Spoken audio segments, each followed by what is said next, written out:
Welcome to Gacob Spring. Hi guys, so for today's laag, amo dahil gibisita ang Gacob Spring located at Banhigan, Dalagat. Yes, sa Dalagat rin guys. And kaning nga lugar is no entrance fee. Yes, that's right.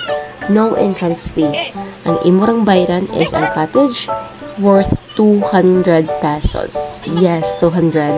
And check, dagko nila mga cottage guys. Na lingkuranan nga simento and then lamisa nga kahoy. And dagko siya spacious pa jud kaayo. So, kana di ay ang ikaduha na ni nga area mong giliguan. Kay ang first ignaog din mo gikan sa hagdanan. Ang first nga area gikan ang tubig gikan sa spring, which is really bugnaw jud kastanan.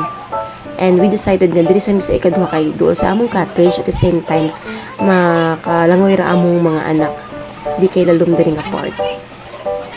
And yeah, so bugnaw ba yan siya dito kapita, pero mas bugnaw ang katong una gud.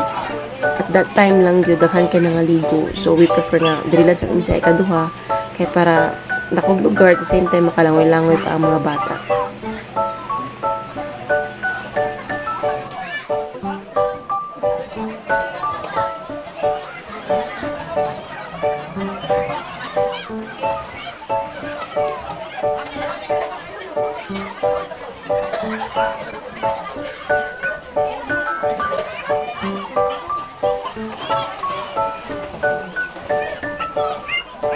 Sumao na niya akong gi-mention ganina nga first area.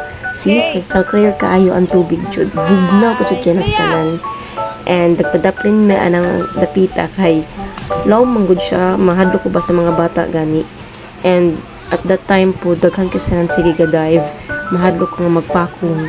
So I told them nga padaplin lang ta at least makaligo mong gihapon. Ako ra na sila gipanghawiran para makaligo gihapon gani. Kay lalom-lalom dyan na siya unless mo patong ka ng mga bato, may makita nga bato, mas okay siya. And yes, tugnaw dyan kasi nan. So yeah, showing you some of our pictures. Lingaw ka akong mga anak. Though, wa kami nagdugay guys, kadjud-kadjud mi. Pabugnaw lang ba? See the face? So ulit na! Thank you for watching!